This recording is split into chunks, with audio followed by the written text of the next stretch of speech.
अगर अभी तक आपने मेरे चैनल को सब्सक्राइब नहीं किया है तो चैनल को सब्सक्राइब करें। ये कहानी मुझे मेरी माँ ने सुनाई थी। मेरी माँ एक छोटे से शहर से संबंध रखती है और ऐसा माना जाता है कि उस गांव में कुछ बुरी शक्तियों का वास है। ऐसा ही एक बुरी आत्मा से सामना मेरे नाना जी का हुआ था। ठंड का समय था, चारों ओर घना कोहरा छाया हुआ था। मेरे नाना जी एक बहुत ही बड़े अधिकारी थे। रोज़ की तरह उस दिन जब मेरे नाना अपने काम ख़त्म करके ऑफिस से घर की ओर आने लगे तो रास्ते में पड़ने वाले बाज़ार से वो कुछ सामान लेने के लिए रुक गए। सामान लेते लेते उन्हें टाइम का पता ही नहीं चला और जब नाना जी ने अपनी घड़ी देखी तो टाइम देखकर उन्हें लगा कि आज घर पहुंचने में काफ़ी देर हो जाएगी। उन्होंने सोचा जंगल के रास्ते से अगर जाऊं तो मैं घर जल्दी पहुंच जाऊंगा, इसलिए उन्होंने जंगल की ओर गाड़ी घुमा ली। काफ़ी अंधेरा हो गया था। नाना जी गाड़ी काफ़ी तेज चला रहे थे, लेकिन उनकी गाड़ी के आगे एक औरत आ गई। उन्होंने एक झटके से गाड़ी का ब्रेक लगाया। जो औरत गाड़ी के सामने आई थी वो बहुत ही तेज तेज रो रही थी। नाना जी को लगा कि वो ज़रूर किसी मज़दूर की पत्नी होगी जो रास्ता भटक गई है।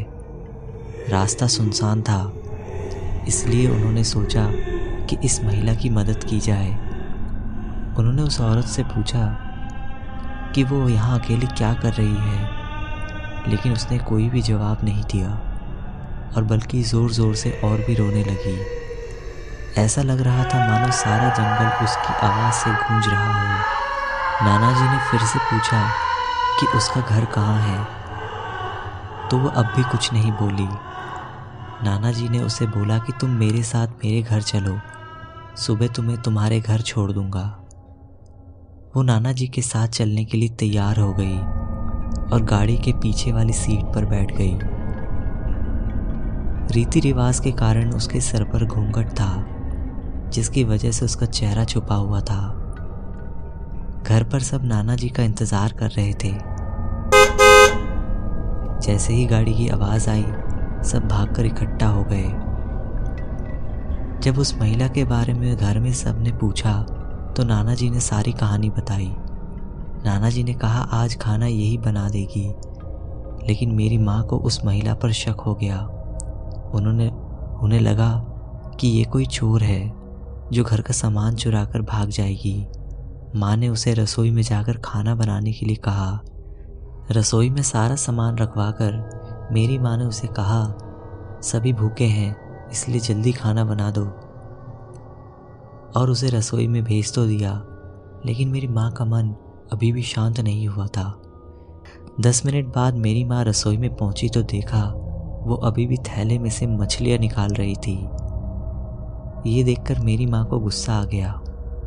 उन्होंने उसे बोला कि अभी तक तुमने खाना बनाना शुरू नहीं किया। उस महिला का चेहरा अभी भी ढका हुआ था, इसलिए किसी ने उसका चेहरा नहीं देखा था।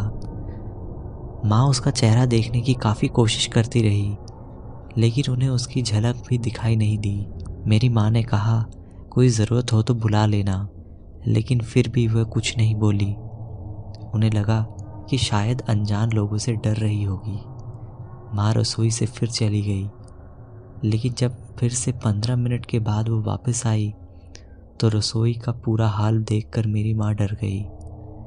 उन्होंने देखा कि वो औरत रसोई के स्लैब पर बैठकर कच्ची मछलियाँ खा रही है और सारे रसोई में हड्डियाँ और मांस के टुकड़े बिखरे पड़े हैं। उसके सिर का घूंघट भी उतरा हुआ था और उसका चेहरा बेहद ही खौफनाक था।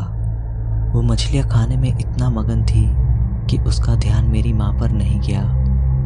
माँ भी चिल्लाई नहीं कि कहीं वो और भी ज़्यादा खतरनाक ना हो जाए। माँ ने एक थाल उठाया और वो चूल्हे से जलता हुआ कोयला लेकर उसकी तरफ दौड़ी और मेरी माँ ने उस कोयले को उस चुड़ैल के ऊपर फेंक दिया। आग की जलन की वजह से वो डायन तेज तेज आवाज़ें निकालने लगी। उसकी आवाज़ें सुनकर सारा घर इकट्ठा हो गया। उसे आग दिखाकर बाहर निकाला गया। उसकी आवाज़ इतनी तेज थी कि आसपास के लोग भी बाहर इकट्ठा हो गए थे। वो डायन लोगों का भीड़ हटाते हुए जंगल की तरफ दौड़ी। सारे लोग डर के मारे कांप रहे थे और मेरी माँ की हिम्मत की दाद दे रहे थे। अगर उन्होंने उस दिन सही समय पर कोयले से उस डायन को नहीं भगाया होता तो ना जाने क्या हो जाता।